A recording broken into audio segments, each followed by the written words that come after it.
প্রিয় ভিউয়ার্স, আজকে কথা বলবো লাউ গাছে যে জিনিসগুলো স্প্রে দেয়। তো এটা গ্রীষ্মকালীন লাউ, এই গরমের সময়। তো এই সময় লাউ গাছে কিন্তু পোকাটা বেশি হয়। আর হচ্ছে এখন যেটা হচ্ছে যে পুরুষ ফুলটা একটু কম আসে, স্ত্রী ফুলটা বেশি আসে। তো যেটা করব এটা হচ্ছে লুমেকটিন। এটা হচ্ছে অ্যামামেকটিন বেনজোয়েট আর লুফেনিরন থাকে। তো আপনি এটা লাউ গাছের জন্য খুবই কার্যকারী। এই লুমেকটিনটা 15 লিটার পানিতে 1 প্যাকেট দিয়ে দেব। আর হচ্ছে যেটা হচ্ছে আমেরিকান এনপিকেএস, এটা দিয়ে দেব হচ্ছে 3 গ্রাম।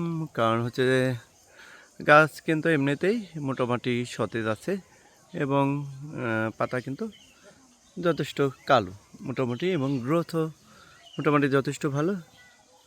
সেজন্য 3 গ্রাম করে দেব হচ্ছে আমেরিকান এনপিকেএস। আর হচ্ছে নিস্তার, যেটা ছত্রাকনাশক, সেটা দেব হচ্ছে 2 গ্রাম করে।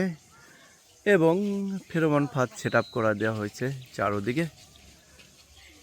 তো লাউয়ের জালি কিন্তু অলরেডি চলে আসছে। আর আমরা হচ্ছে মাথার উপর যে মাছা থাকে, এই মাচার নিচে কিন্তু কোনো শাখা পোশাখা মূলত রাখি না আমরা। তো এটা হচ্ছে পল্লবী জাতের লাউ, এয়ার মালিক সিডের। খুবই ভালো একটা রেজাল্ট দেয় এই পল্লবী জাতের লাউ।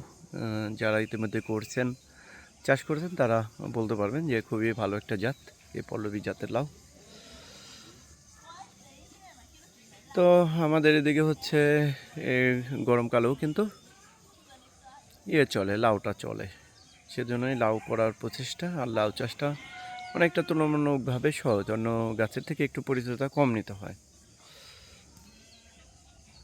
তো চ্যানেলের নতুন নতুন ভিডিও পেতে সাবস্ক্রাইব করে রাখবেন।